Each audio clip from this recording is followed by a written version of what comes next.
Hi, and welcome back to Football Made Simple. Thomas Tuchel's Chelsea hosted Ole Gunnar Solskjaer's United in a crucial Premier League encounter, with United looking to remain on City's coattails and Chelsea looking to climb into the top four. Chelsea have been a side transformed since Tuchel came in and were hoping to continue their unbeaten streak. And that they did, with the game ending 0-0. The XG indicated that Chelsea may have created more, 1.17 to 0.36. However, a closer look at the XG time map shows that whilst both sides had plenty of shots, none were of high quality, aside from a Giroud chance on 34 minutes. But what tactics did Ole and Tuchel use? Let's take a closer look. And here's how Ole and Tuchel look to line up, courtesy of our video sponsor, the OneFootball app. OneFootball have been helping to support the channel for a long time now, so I'd really appreciate it if you checked out the app through the link in the description below. It gives you match updates, customized news, player and team stats, and so much more, all for the grand price of $0. Now, let's start with what Chelsea did on the ball, as they had almost 60% of it. Chelsea almost always looked to begin short, with Edouard Mendy only playing 5 long balls throughout the 90. Once the centre-backs had the ball, United's carefully considered pressing shape allowed them to try and win the ball whilst maintaining defensive solidity. They ended with a passes per defensive action of just over 10, which shows that they did press at times. Greenwood, who started up top, would press Christensen, with Rashford immediately looking to cut off Azpilicueta at the same time. In this phase, Dan James, rather than positioning himself on Rudiger, would instead tuck in to sit on Kante. This meant that United's pivots could stay deeper to deal with Mount and Ziyech in the half spaces, rather than getting drawn into pressing Chelsea's pivots.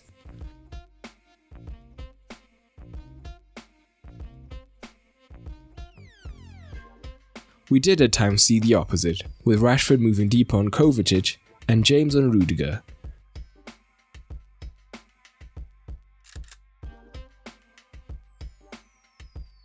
But for the most part, it was usually vice versa for a few reasons.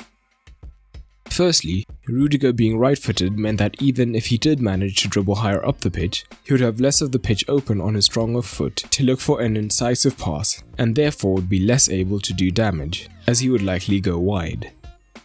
Although it should be noted that at times, Rudiger did manage to progress up the pitch well.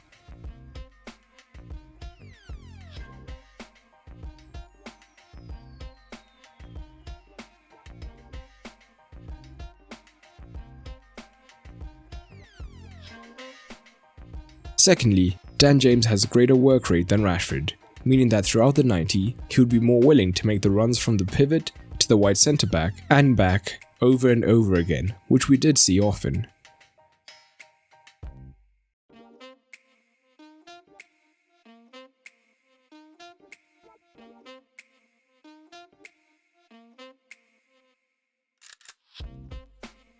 And once James did close down Rudiger, on his weaker foot, Rudiger would go to Chilwell, and Wan-Bissaka could look to close him down quickly. He could afford to leave the space here, as without Werner, Chelsea were not the quickest running in behind, and McTominay would move across to cover well as well, and United would generally look to filter and contain Chelsea down the left.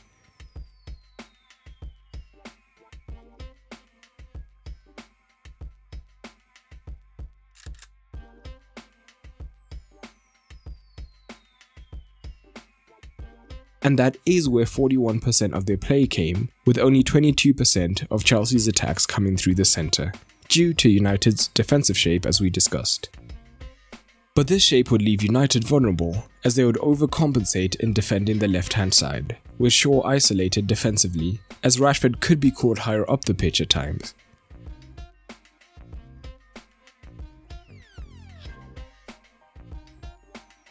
Ziyech would then make the run infield, dragging Shaw with him, and freeing Reece James or Hudson-Odoi to receive the switch. This led to several promising situations.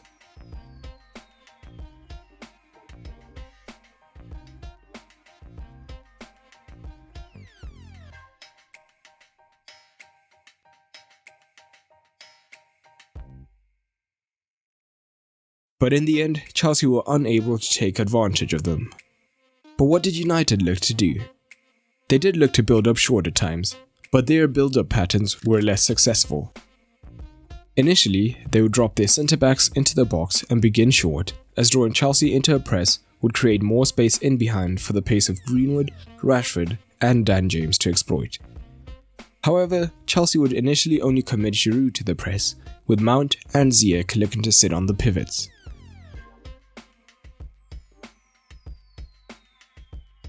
However, this would leave United's Wan-Bissaka in particular free. Again, this is because down Chelsea's right, Hudson-Odoi or James could press high up, as Azpilicueta could comfortably move across to cover in the right back row.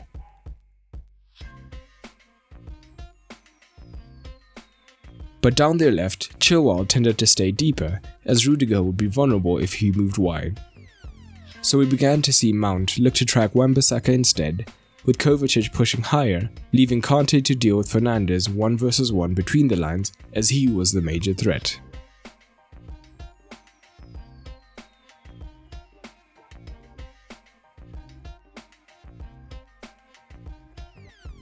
And moving higher up the pitch, the one area which United did look to exploit was behind Hudson-Odoi.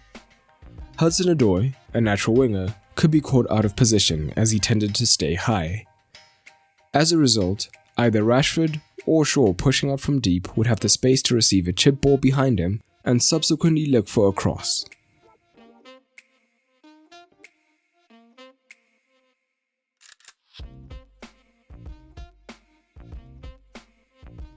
This became a less plausible route when Reece James came on for the second half, and he has much more defensive awareness. Overall, another 0-0 draw against the Big Six opposition means Solskjaer may have to alter his attacking strategy. In prior seasons, opposition teams would push high as United were content to sit deeper and be solid defensively and hit on the break. But now, the Big Six managers are wary of the counter-attack, meaning that United have maintained the defensive solidity but can't yet create for themselves in these matches. Tuchel, on the other hand, will look ahead to a crucial fixture in the race for top 4 when he takes on his countryman Klopp on Thursday, so hit like and subscribe so you don't miss that post-match breakdown. But what did you make of this match? Drop it down below. And if you want even more content whilst helping to support the channel, consider checking out my Patreon at patreon.com/footballmadesimple. You'll get early access to videos, exclusive videos, as well as access to the upcoming FMS video podcast. And a massive thanks to Mohammed Habib, Nicholas Nilsson, and Nate Wathen for helping to support FMS on Patreon. But that's all for today, and remember, keep it simple.